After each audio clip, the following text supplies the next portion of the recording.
পরিবর্তন এই সংসারের শাশ্বত নিয়ম।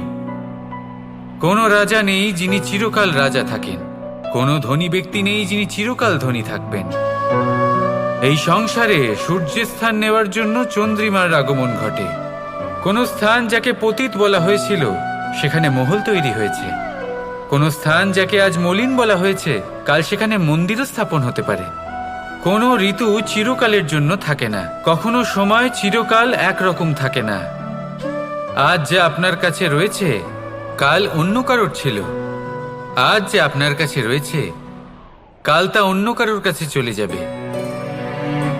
আপনার সাথে কিছু থাকলে তা হলো আপনার কর্ম, কিন্তু সেই কর্মের পরিণামও আপনার নয়। আপনি শুধু কর্ম করুন, বাকি সবকিছুই পরিবর্তনশীল। কিন্তু সেই পরিবর্তনকে দেখে ভয় পাওয়ার প্রয়োজন নেই, তাকে স্বাগত জানান। যদি আপনি হাসি মুখে সেই পরিবর্তনকে স্বাগত জানান, তাহলে এই পরিবর্তনও হাসি মুখে আপনার সাথে থাকবে। আসুন আমার সাথে ভালোবেসে বলুন, রাধা রাধা। বটবৃক্ষের বীজ সর্ষের দানার থেকেও ছোট হয়, কিন্তু যখন তা নিজের রূপ ধারণ করে তখন তা বিশাল বৃক্ষের আকার ধারণ করে, যা সহস্র বছর ধরে বেঁচে থাকে, ছায়া প্রদান করে, পাখিদের আশ্রয় প্রদান করে, আর দেয় পথচারীদের বিশ্রাম করার স্থান। কেন? কারণ সেই ছোট বীজ তা মাটির ভেতরে গিয়ে নিজের খোলস ত্যাগ করে। অন্ধকারে থাকে সে, যতই আলো আসুক না কেন, যতই বর্ষা আসুক না কেন, সব সহ্য করে। আর তারপরে একটা চারা গাছ অঙ্কুরিত হয়, তারপর ধীর গতিতে একটা বিশাল বৃক্ষতে পরিণত হয়। দেখুন, জীবনে কঠিন সময় আসে, এই জন্য নয় যে আপনি হার মেনে নেবেন, এই জন্য আসে যাতে আপনি ভবিষ্যৎ নির্মাণের জন্য নিজেকে তৈরি করতে পারেন। যদি কঠিন সময়ে আপনি ওই বীজের মতো দৃঢ় হয়ে থাকতে পারেন, তাহলে আপনিও একদিন সেই বিশাল বৃক্ষের মতো নিজের অস্তিত্ব গড়ে তুলতে পারবেন, যা সহস্র বছর পর্যন্ত মনে রাখা হবে। আসুন আমার সাথে ভালোবেসে বলুন, রাধা রাধা। সঞ্চয়। মানুষের যখন থেকে বোধবুদ্ধি হয় সঞ্চয় করতে আরম্ভ করে দেন। সঞ্চয় করতে থাকেন ভোজনের, সঞ্চয় অর্থের, সঞ্চয় শক্তির। নিজের জন্য করেন, নিজের পরিবারের জন্য করেন, নিজের স্ত্রীর জন্য করেন, সন্তানের জন্য করেন, সন্তানের সন্তানের জন্যও সঞ্চয় করেন। সঞ্চয় করার জন্য ওনার কাছে অনেক কারণ রয়েছে, কারণ উনি এটা ভাবেন যে এই সঞ্চিত শক্তির জন্য কেউ ওনার কোনো ক্ষতি করতে পারবে না। মানুষ ভুলে যান একটা গুরুত্বপূর্ণ কথা, এই সত্য, উনি এই সংসারে খালি হাতেই এসেছিলেন, আর এখান থেকে ওনাকে খালি হাতেই যেতে হবে। যা এখানকার তা এখানেই থেকে যাবে। আর যদি কিছু ওনার সাথে যায় তা হলো ওনার কর্ম, আর কিচ্ছু নয়। তাই যদি কিছু অর্জন করতে চান তাহলে শুভ কর্ম অর্জন করুন, আত্মশক্তি অর্জন করুন, কারণ পরলোকে এটাই হবে আপনার সম্পত্তি। তাহলে কি এটা আপনি অর্জন করতে চান না? আসুন আর আমার সাথে ভালোবেসে বলুন, রাধা রাধা। সদিচ্ছা। দেখতে গেলে 3 অক্ষরে তৈরি এই শব্দ, কিন্তু সমস্ত ত্রিলোক তার উপরেই আধারিত। আপনি এই সংসারে এসেছেন, তখন অবশ্যই শ্বাস নেবেন, কিন্তু তার বদলে আপনাকে কিছু তো দিতেই হবে। আপনার উপর নির্ভর করছে আপনি কি দেবেন। কি দেবেন এই সংসারকে, এই সমাজকে, নিজের পরিবারকে, আর তার বদলে কি নেবেন? যশ নাকি অপযশ? দেখুন, এক ছিল রাবণ, যে কিনা সমুদ্র পার করল সীতাকে অপহরণ করার জন্য, আর এক ছিলেন রামচন্দ্র, যিনি সমুদ্র পার করেছিলেন, সেতু বানিয়ে গিয়েছিলেন সীতাকে ফিরিয়ে নিয়ে আসার জন্য। দুজনেই সমুদ্র পার করেছিলেন, শুধু পার্থক্য ছিল সদিচ্ছাকে বোঝার, লক্ষ্যের। অনেক মানুষের যাত্রা একরকম হতেই পারে, কিন্তু আনন্দ তখনই লাভ করবেন যখন লক্ষ্য শুভ হবে, মহান হবে। এই লক্ষ্য দিয়ে এই সংসারের কল্যাণ হবে এবং মানুষের সম্মান হবে। যদি আপনার সংকল্প উচিত হয় তাহলে আপনার লক্ষ্য উচিতই হবে, নয়তো শুধুমাত্র বিনাশ হবে। আর উচিত এটাই হবে যে বিনাশের হাত থেকে যেন নিজেকে বাঁচানো যায়, কি বলেন? তাই জীবনে যে লক্ষ্য স্থির করছেন মনে রাখবেন তা যেন শুভ লক্ষ্য হয়। যদি এরকম হয় তাহলে আপনার যাত্রা, আপনার জীবন দুটোই শুভময় হবে। আসুন আর আমার সাথে ভালোবেসে বলুন, রাধা রাধা। সুরক্ষা, এই সুরক্ষা আসলে কি? এটা কি কোনো কবচ নাকি কোনো সীমা? এই সুরক্ষা আসলে অন্য কিছু। আমাদের মাতা পিতা, আমাদের প্রিয়জন, আমাদের বন্ধু, এই সমাজ, আমাদের শুভাকাঙ্ক্ষী, আমাদের আত্মীয়, এনারা সবাই আমাদের জীবনে কোনো না কোনোভাবে সুরক্ষা দিয়ে থাকেন, একটা কবচ দিয়ে থাকেন কোনো না কোনো রূপে। কিন্তু দেখতে গেলে আমাদের পরাক্রমের পথে, আমাদের বীরত্বের পথে, আমাদের সাহসের পথে এই সুরক্ষাই সবথেকে বড় বাধা হয়ে দাঁড়ায়। একবার ভেবে দেখুন, যদি আপনি কোনো সুরক্ষাই না পান, বা যদি আপনি এই সুরক্ষা ভেঙে বাইরে আসতে পারেন, তাহলে আপনার বীরত্ব চরম সীমায় পৌঁছে যায়। কেন? কারণ তখন আপনি জানেন যে এই সংসারের সম্মুখীন আমাদের নিজেদেরই হতে হবে। আপনি বুঝে যান যে শত্রুর সম্মুখীন এবার নিজের বলের দ্বারা, নিজের পরাক্রমের দ্বারা, নিজের সাহসের দ্বারা করতে হবে। আর তখন আমাদের মনের মধ্যে এই শক্তি জাগ্রত হয়। এই শক্তি অন্তরেই বসবাস করে। শুধু এটা চিনে নিতে হবে, একে জাগ্রত করতে হবে। আর এটা সুরক্ষা ভেঙে যাওয়ার পরেই সম্ভব হয়। আর যারা নিজের শক্তি সম্পর্কে জানেন, যিনি নিজেই জানেন তিনি কতটা শক্তিশালী, তিনি নিজেই নিজের সুরক্ষা কবচ চিরকালের মতো ভেঙে ফেলে দেন, ঠিক কর্ণের মতো। আর তারপরে দেখুন, আপনার পরাজয় হোক বা বিজয়ী হোক না কেন, সেটাই অনেক বড় হয়, সেটাই প্রশস্ত হয়ে থাকে। সেই জন্য ত্যাগ করুন নিজের ভয়কে, নিজের আশেপাশের এই সুরক্ষা চক্রকে ভেঙে ফেলুন, আর সম্মুখীন হন এই সংসারের নিজের শত্রু সম্মুখীন হন। পরাক্রমের এই অঙ্কুর, তা অঙ্কুরিত হওয়ার জন্য বীজের উপরের এই কবচ, এটা ভেঙে যাওয়া অতি আবশ্যক। আসুন আমার সাথে ভালোবেসে বলুন, রাধা রাধা। কর্ম এবং ফল, দেখতে গেলে এই সমস্ত ব্রহ্মাণ্ড এই দুইয়ের মাঝেই স্থির হয়ে আছে। মানুষজন কর্ম করেন ভালো ফল লাভের আশায়, আর ভালো ফল লাভের আশায় উনি এটাই ভুলে যান যে উনি যে কর্ম করছেন তা কি করছেন। আমি বলেছিলাম কর্ম করুন ফলের চিন্তা না করে, কিন্তু কি কর্ম করছেন সেই বিষয়ে ভাবাটাও অত্যন্ত আবশ্যক।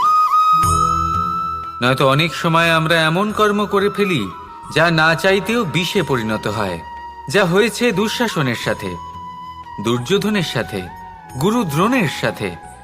একজনের মানসিকতা উচিত ছিল না, একজনের বিবেক উচিত ছিল না, আরেকজন যে পক্ষ নির্বাচন করেছিলেন সেই পক্ষ উচিত ছিল না।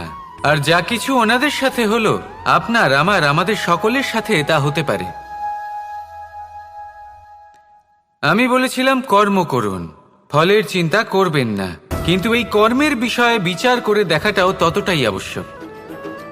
দেখুন, কর্ম করার উচিত প্রক্রিয়া ফলের চিন্তা না করা, কিন্তু যদি আপনার কর্ম শুভ হয় তাহলে তার ফলও নিয়তি আপনাকেই দেবে। সর্বদা কর্ম করার সময় এটা ভাবুন যে আপনার এই কর্ম এই সংসারকে, এই সমাজকে, আপনার পরিবারকে, আপনার আশেপাশের মানুষজনকে কোন দিশায় নিয়ে যাবে। যদি এটা সবার জন্য মঙ্গলময় হয় তাহলে কর্ম করতে থাকুন।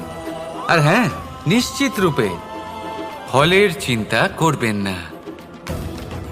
আসুন আমার সাথে ভালোবেসে বলুন, রাধা রাধা। যখন আমরা হাঁটতে থাকি আর আমাদের পায়ে কাঁটা বিঁধে যায়, তখন মুখ দিয়ে আহ বেরিয়ে আসে, কান্না চলে আসে, আর অনেক সময় অভিশাপও বেরিয়ে আসে। কিন্তু আমরা কি কখনো এটা এইভাবে দেখেছি, এইভাবে ভেবেছি যে আমরা যে পথে চলেছি সেই পথে কাঁটা বিঁধেছে, নাকি আমরা সেই পথ নির্বাচন করেছি যাতে শুধুই কাঁটা রয়েছে? নাকি আমরা এভাবে ভেবে দেখেছি যে এই কাঁটা আমাদের কষ্ট দিতে এসেছে, নাকি এটা আমরাই বিছিয়ে রেখেছিলাম? সাবধান থাকা উচিত ছিল, কারণ কাঁটা বিঁধলে যন্ত্রণা হবে, চিৎকার করে ফেলতে পারি, মুখ থেকে অভিশাপও বেরিয়ে আসতে পারে। কিন্তু এই অভিশাপ শুধুমাত্র আমাদের তরফ থেকে অভিশাপ হয়, সামনের ব্যক্তিটির ওপরও নির্ভর করে। এবার সেই ব্যক্তি যদি এমন হয় যে ফুল আর কাঁটা এই দুই সমানভাবে গ্রহণ করতে পারে, তার কাছে অভিশাপও বরদানে পরিণত হয়। শেষ পর্যন্ত ব্যাপারটা দাঁড়ায় ভাবনা, চিন্তা, দৃষ্টিভঙ্গির ওপর। কারণ আপনার এই ভাবনাই সত্যি হয়ে সামনে আসে। সেই জন্য এই ভাবনা, চিন্তা, মানসিকতাকে গুরুত্ব সহকারে দেখবেন। এই বিবেচনা নিয়ে বিবেচনা করতে শিখুন। আমার কথার অর্থ হলো যে জীবনে যখন এরকম কিছু একটা ঘটবে তখন ভেবে দেখুন যে এরকম কেন হলো। আপনি কি এমন কোনো কর্ম করেছিলেন যার কর্মফল এটা? এমন কোনো কাজ যা অনুচিত ছিল, অসত্য ছিল, যা অভদ্রতার কারণ ছিল? ভেবে দেখা প্রয়োজন। দেখুন, ইচ্ছে হলো আপনার যে আপনি কি করতে চান। ভাবনা আপনার, সত্য আপনার, জীবন আপনার, সিদ্ধান্ত আপনার। আসুন আর আমার সাথে ভালোবেসে বলুন, রাধা রাধা। সময়। এই সময় আসলে কি? এই সময় একটা সরল রেখা তো কখনোই নয়। সময় হলো একটা চক্র। যেখানে এর আদি সেখানেই হলো এর অন্ত, আর যেখানে তা শেষ হয় সেখান থেকেই তার শুরু হয়। এই সময় একটা অত্যন্ত বিচিত্র চিন্তা, বিচিত্র ভাবনা। এ একটা বিচিত্র বস্তু যা কেউ বুঝতে পারেন না। এই সময়ের লীলা, এর কোনো প্রমাণ নেই, কোনো জ্ঞান নেই, কোনো পরিমাপ নেই। শুধু এটুকু আমরা জানতে পারি, যেখানে শেষ হবে সেখান থেকে একটা নতুন সূচনাও হবে। যা আজ আপনার কাছে আছে কাল অন্য কারোর কাছে যাবে, তারপরে তার কাছ থেকেও অন্য কারোর কাছে যাবে, তারপরে তার থেকেও ছিনিয়ে নেওয়া হবে। এই নিয়তির একজনের কাছ থেকে অন্যজনের কাছে আদান প্রদানের এই সময় হলো আপনার সময়। এই সময়ের সদ্ব্যবহার করুন, এই সময়কে বাঁচুন। আপনাকে শুধু এটাই সুনিশ্চিত করতে হবে যে আপনি কোন পক্ষে আছেন। আর সত্যি বলতে কি, আপনার জীবনের পরিণাম নির্ভর করে আপনার নির্বাচনের ওপর। আপনি কোন পক্ষ নির্বাচন করছেন। তাহলে মনে রাখবেন, জীবনে সেই পক্ষই নির্বাচন করবেন যা চয়ন করার পরে আপনি সুখ অনুভব করবেন, আপনি সন্তোষ লাভ করবেন, প্রসন্নতা লাভ করবেন। আর আমি এটাই সুনিশ্চিত করব যে এই পক্ষ যেন শান্তির পক্ষ হয়, এই পক্ষই যেন প্রেমের পক্ষ হয়। তাহলে চিন্তা করবেন না, আর আসুন আমার সাথে ভালোবেসে বলুন, রাধা রাধা। দৃষ্টি আর দৃষ্টিভঙ্গি, এই সমগ্র লীলা হলো এই দুইয়ের। বিচিত্র হতে পারে, কিন্তু এটাই সত্যি। এবার আপনাকে একটা উদাহরণ দিয়ে বোঝাই। অনেক সময় আপনি কোনো ব্যক্তিকে এটা বলতে শুনবেন যে আমি আমার নিজের উপরে গর্ব করি, আমি নিজেকে নিয়ে গর্ব করি, আমি খুব ভালোভাবে আমার মা বাবার সেবা করি, ওনাদের আমি সবসময় সুখী রাখি, ওনাদের আমি একটা বাড়ি দিয়েছি, সকল সুখ সুবিধা দিয়েছি, ওনাদের জীবনে প্রত্যেক জিনিস দিয়েছি আর দেব যা তাদের প্রয়োজন। এবার আমাকে বলুন যে আপনি কে হন। আপনি হলেন সেই বীজ যা আপনার মাতা পিতা রোপণ করেছেন। আপনার মা বাবাই আপনাকে এই সংসারে জন্ম দিয়েছেন। এবার এইসব কথার কি তাৎপর্য? এই হলো সেই ব্যক্তির দৃষ্টিভঙ্গি। এবার দেখা যাক এই প্রকৃতি আমাদের কি শেখায়। কখনো কোনো গাছকে দেখবেন, যখন সেই গাছে ফল আসে, সে মালিকে এটা বলে না যে দেখো আমি তোমাকে ফল খেতে দিচ্ছি। সেই বৃক্ষ এটা বলে না যে দেখো আমি তোমায় আহার করতে দিচ্ছি। কারণ ও জানে যে এটা হলো সেই মালির পরিশ্রম, এটা হলো তারই কর্মের ফল, আর এটা তারই পাওয়া উচিত। সে বলে যে তোমার জিনিস তোমাকেই অর্পণ করলাম, এ আমার জিনিস নয়। ও জানে সেই মালির গুরুত্ব আসলে কি। এটা হলো তার দৃষ্টিভঙ্গি। সেই জন্য আপনি জীবনে কোন ব্যক্তির মধ্যে, কোন পশু পাখির মধ্যে, কোন প্রাণীর মধ্যে, কোন পরিস্থিতিতে, কোন আবেগের মুহূর্তে কি দেখতে পাচ্ছেন, সেটা আপনার দৃষ্টিভঙ্গির উপরে নির্ভর করছে। তাই নিজের মনে ধন্যাত্মক ভাব জাগ্রত করুন, শুভ চিন্তা নিয়ে আসুন। এই ভাবনাই সত্য হয়ে সামনে আসবে। এই দৃষ্টিভঙ্গি এমন হয়ে যাবে যে আপনার জীবনে সবকিছুই শুভ হবে। তাহলে আসুন আর আমার সাথে ভালোবেসে বলুন, রাধা রাধা। প্রতিশোধ অথবা কাউকে দুঃখ দেওয়ার ভাবনা, যদি এটা আপনার মনে থাকে তাহলে আপনি নিজের মনেই যন্ত্রণার একটা বিশাল বৃক্ষ রোপণ করছেন, এটা মনে রাখবেন। কারণ কাউকে দুঃখ দেবার এই ভাবনা, এটা হলো সেই বীজ যা আপনার মনেই পতিত হবে, আপনার মনেই অঙ্কুরিত হবে, আর আপনার মনেই একটা বিশাল বৃক্ষরূপে বেড়ে উঠবে। জীবন আপনার, কর্ম আপনার, কাউকে দুঃখ দেবার ভাবনা আপনার ছিল, এই বৃক্ষ হলো আপনার, তাই এর ফলও আপনিই পাবেন, যা গ্রহণও আপনাকেই করতে হবে। মনে রাখবেন, যে মানুষ এটা ভাবে যে আমি ওকে দুঃখ দেব, ওকে কষ্ট দিতে চাই আমি, সেই মানুষই দুঃখ আর কষ্ট পেয়ে থাকে। যদি সেই জায়গায় আপনি এটা ভাবেন যে আমি কাউকে সুখী করে তুলতে চাই, কাউকে সুখ প্রদান করতে চাই, তাহলে তারও বীজ আপনার মনেই রোপণ হবে, বৃক্ষে পরিণত হবে, যার ফলও আপনিই পাবেন। এখানে বিষয়টা হলো শুধু মানসিকতার চিন্তা, যা সত্য হয়ে আপনার সামনে আসে। তাহলে এই মানসিকতা শুভ করুন, সবার জন্য মঙ্গল কামনা করুন। অন্যের মনে আপনার জন্য ভালো চিন্তা থাকুক বা না থাকুক, আপনি সবার জন্য শুভ চিন্তা করে কর্ম করতে থাকুন, তাহলে আপনার সাথেও ভালোই হবে। তাহলে আসুন আর আমার সাথে ভালোবেসে বলুন, রাধা রাধা। সুখ আর অভিজ্ঞতা, এই দুই জীবনে একসাথে কখনোই আসে না। মনে রাখবেন, যেখানে সুখ থাকে সেখানে অভিজ্ঞতা থাকে না, আর যখন এই সুখ আমাদের জীবন থেকে দূরে চলে যায়, তখন আমাদের জীবনে আসে এই অভিজ্ঞতা। পরমাত্মা, প্রকৃতি, নিয়তি এই অভিজ্ঞতাকে আমাদের জীবনে পাঠান, যাতে আমরা একটা অত্যন্ত গুরুত্বপূর্ণ শিক্ষা, একটা জ্ঞান প্রাপ্ত করতে পারি। এই অভিজ্ঞতা আমাদের শেখায় যে অতীতে এমন কি হয়েছিল যা আমাদের করা উচিত হয়নি। আমাদের শেখায় ভবিষ্যতে এমন কি আছে যা আমাদের করা উচিত আর কি করা উচিত নয়। দেখতে গেলে এই অভিজ্ঞতা আমাদের সেই শিক্ষা দেয় যার জন্য আমরা সুখের দিকে উচিতভাবে অগ্রসর হতে পারি। সেই জন্য জীবনে যখনই দুঃখ আসবে, দুঃখের এই সময় আসবে, তখন হতাশ হবেন না। বোঝার চেষ্টা করুন এই পরিস্থিতি কেন এসেছে, কি শিক্ষা দিতে এসেছে। যদি আপনি সেই জ্ঞান লাভ করেন, সুখের পথে অগ্রসর হন, তাও উচিত রূপে, তাহলে এই অভিজ্ঞতার উদ্দেশ্য পূরণ হয়ে যায়। তাহলে আসুন আর আমার সাথে ভালোবেসে বলুন, রাধা রাধা। জীবনে শিখরে পৌঁছানোর জন্য মানুষের কি প্রয়োজন হয়ে থাকে? সিঁড়ির।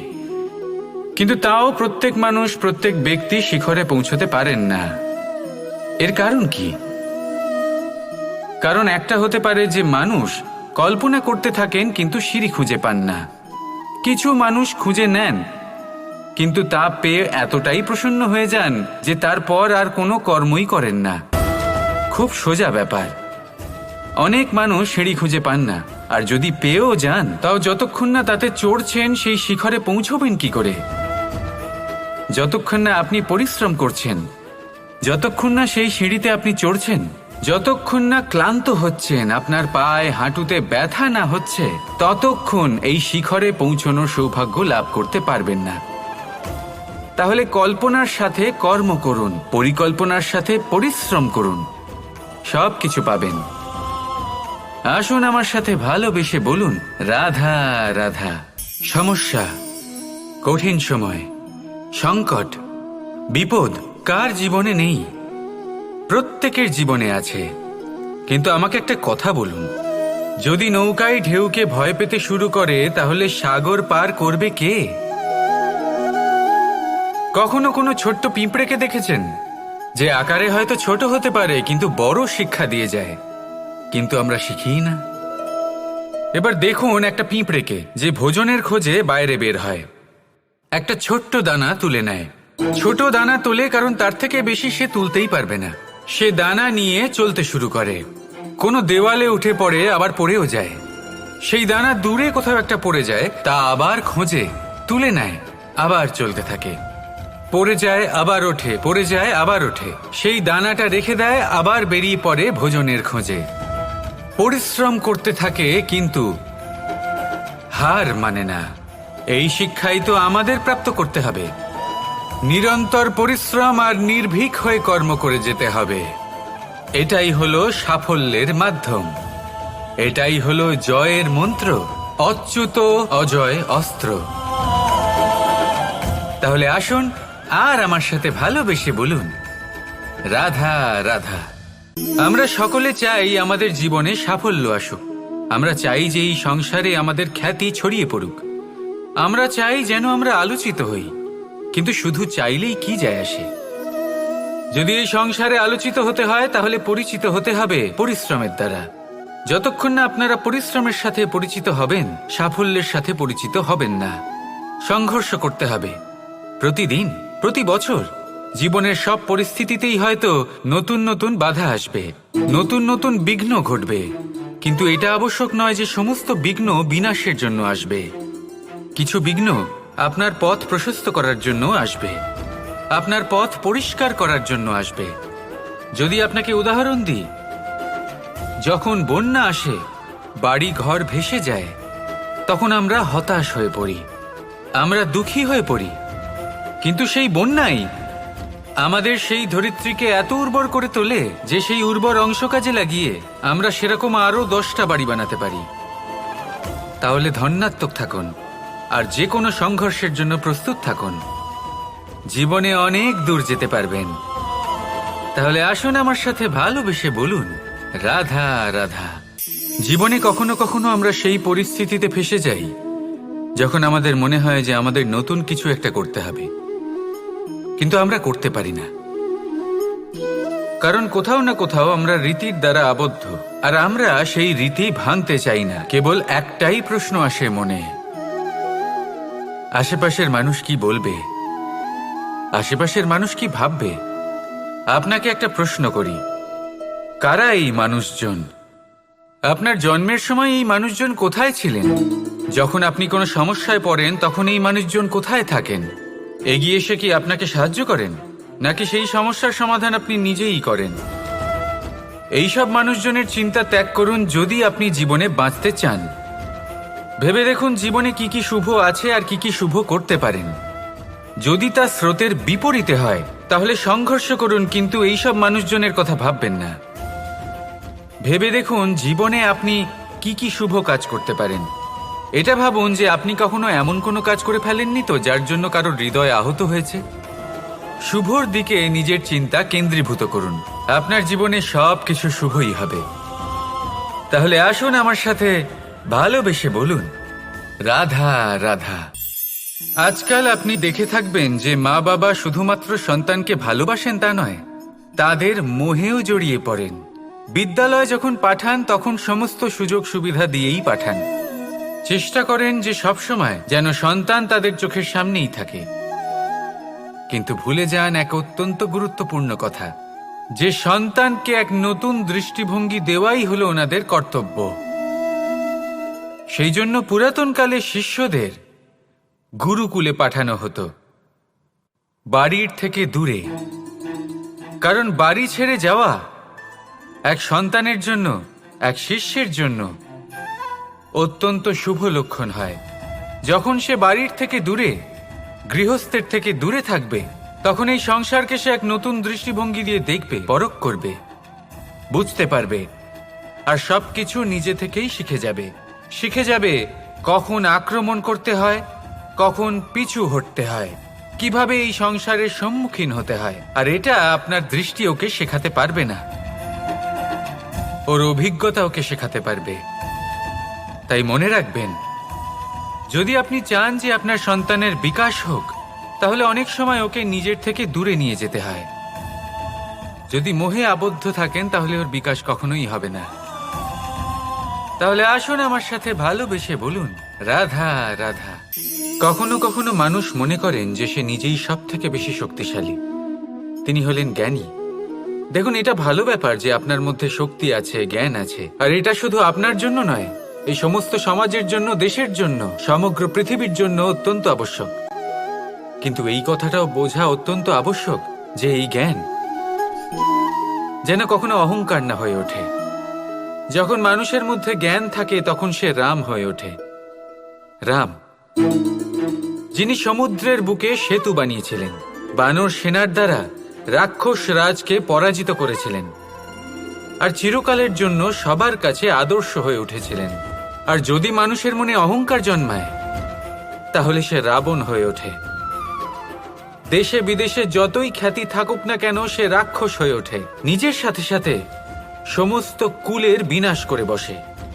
এবার জ্ঞান নাকি অহংকার, আপনার কি চাই সেই সিদ্ধান্ত আপনার, আর আপনার এই সিদ্ধান্তই নিশ্চিত করবে যে আপনার কর্ম কি হবে, আর আপনার এই কর্মই নিশ্চিত করে দেবে আপনার প্রারব্ধ কি হবে। তাহলে শুভ কর্ম করুন আর আমার সাথে ভালোবেসে বলুন রাধা রাধা। আপনি কখনো পাখিদের দেখেছেন? যেভাবে মানুষ তার সন্তানকে জন্ম দেয়, পাখিরাও সন্তানদের জন্ম দেয়।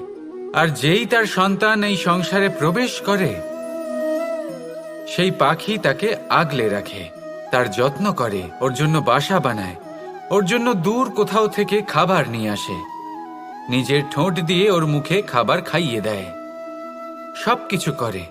কিন্তু একটা কাজ পাখি করে কিন্তু মানুষ কখনোই করে না। যখন পাখি মনে করে যে তার সন্তান বড় হয়ে গেছে, ওকে এবার ওরা শিখতে হবে, নিজেকেই আত্মরক্ষা শিখতে হবে, নিজের খাবার নিজেই খুঁজে আনতে হবে, তো সেই পাখি তার সন্তানকে বাসা থেকে বের করে দেয়। তারপর সেই পাখির সন্তান নিজে উড়তে শেখে, আত্মরক্ষা করতে শেখে এবং আস্তে আস্তে সে আত্মনির্ভর হয়ে ওঠে। কিন্তু মানুষ কি তার সন্তানের সাথে এটাই করে? কখনোই নয়। মানুষ তার সন্তানকে নিজের সাথে বেঁধে রাখে, সব সময় তার লালন পালনের, তার দেখাশোনার ব্যবস্থা করে রাখে, আর এটাই ভাবেন যে আমি হলাম ওর পালনকর্তা, ওর খেয়াল রাখা তো আমার কর্তব্য। কিন্তু না, এই কাজ করতে করতে উনি আস্তে আস্তে নিজেরই সন্তানের শত্রু হয়ে ওঠেন, তার বিকাশের শত্রু হয়ে ওঠেন। তাই যখন সন্তান বড় হবে তখন অবশ্যই ভালোবাসুন, কিন্তু পাখির মতো কঠোর হওয়াও প্রয়োজনীয়, তবেই তার বিকাশ হবে। ওকে নিজের কষ্ট নিজেকেই সহ্য করতে দিন, শিখতে দিন জীবনের অনুভূতি কেমন, তবেই তার বিকাশ হবে। নয়তো সেই সন্তান আজীবন আপনার জন্য বোঝা হয়ে থাকবে, আর আপনি তার বিকাশের পথে আজীবন বাধা হয়ে থাকবেন। আর আমার মনে হয় না আপনি সেটা চাইবেন, তাই তো? আসুন আমার সাথে ভালোবেসে বলুন রাধা রাধা। নিয়তি। রাধা আমাকে বলে, কৃষ্ণ, যদি তুমি জানো যে নিয়তিতে কি আছে তাহলে তাকে বদলে দাও না কেন? মহাদেব আমাকে বলেন যে শ্রীকৃষ্ণ, যদি আপনি এটা জানেন যে সাম্বের নিয়তি এটাই, তাহলে আপনি তাকে বদলানোর চেষ্টা কেন করেন? কেন? কারণ আমি একজন পিতা, আর পিতার কর্তব্য এটাই, তিনি যেন সম্ভাব্য সব চেষ্টা করেন নিজের সন্তানের মঙ্গলের জন্য। নিয়তি আমি জানি, কিন্তু এটাও আমি জানি যে কর্মের থেকে বড় আর কোনো নিয়তি হতে পারে না। অভিজ্ঞতাও রয়েছে যে কর্মের হাতে নিয়তির এই চক্র বদলে যেতে পারে। তাই জীবনে যদি আপনার কখনো এমন মনে হয় যে এটা তো অসম্ভব, তখনও চেষ্টা করা কখনোই ছাড়বেন না। কে বলতে পারে আপনারই কর্মের কোনো এক বীজ হয়তো নিয়তির চাকায় আটকে গেল, আর নিয়তিকে নিজের পথ পাল্টাতে হলো, ঠিক কি না? সেই জন্য নিয়তিকে ভাগ্য মেনে নিয়ে চুপ করে বসে থাকবেন না। নিজের নিয়তি স্বয়ং নিজের কর্মের দ্বারা নির্ধারিত করুন, কারণ আপনার এই কর্মের ওপরেই আপনার অধিকার রয়েছে, আর এই অধিকারকে নিয়তি অনেক সময় সম্মানও করে। তাহলে আসুন আর আমার সাথে ভালোবেসে বলুন রাধা।